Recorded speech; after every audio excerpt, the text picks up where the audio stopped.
Hello YouTube, Fred Bergeron from Inaxsys. I hope you're doing well today. In this short tutorial, I'm going to show you how to delay the door forced open activation when a door is open without an access event or without a request to exit or request to enter event. Okay, so in some cases, let's say you have a door that is sometimes bouncing, it's a bit loose and the contact may open for no reason and things like that.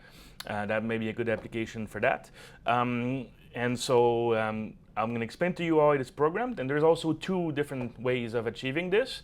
One is by delaying the door forced open event itself, and the other one is by delaying the trouble zone for door forced open. Okay, so it's like adding an input response time that is higher with a zone, but in this case it's with the trouble zone or the trouble input for door forced open.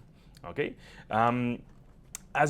as you've seen in other videos, there's a section on the ICT.co website for application nodes under My ICT and application nodes. Typically, you need to be a certified integrator to have access to that. I'm going to show you where to find it, and then I'm going to show you how to program it. So in this case, the application node for delaying door forced open alarms is application node 304. Okay, so again, you'll find it under My ICT and application nodes from ICT.co's website. Okay, so like I said before, we have two ways of doing it. If I show you quickly in the documentation, it's a command that we will add to the door properties. The example I programmed for today is this one. So basically, I'm adding the door forced open delay to the door properties. Okay, and in this command, basically X is the number of seconds where you want. Basically defining how long you want the door to remain open before activating the forced open event. In this case, the delay will be on the door status, but also the delay will be on the activation of the forced open outputs. In this case, on this door, I'm using the buzzer as the forced open output. Okay, and also there's another way to do it with the command from the trouble input itself for door forced open event, and the alarm speed command.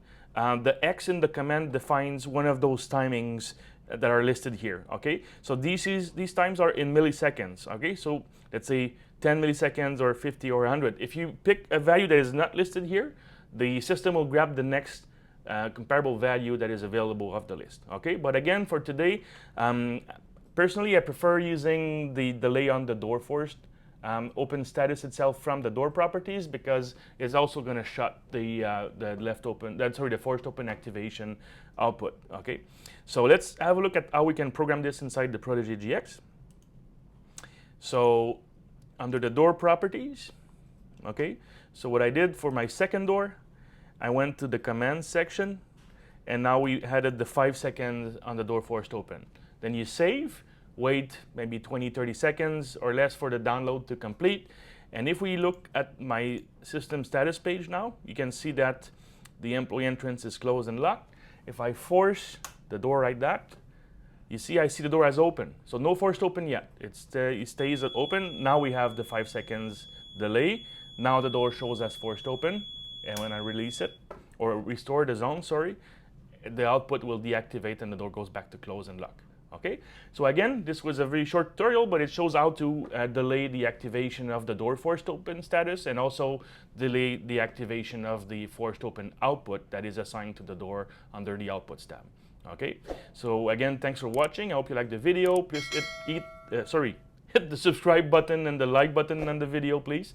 And if you need help with any products from ICT, you can reach Inaxsys sales or tech support department from the Inaxsys.com website. All right, thanks for watching. See you soon.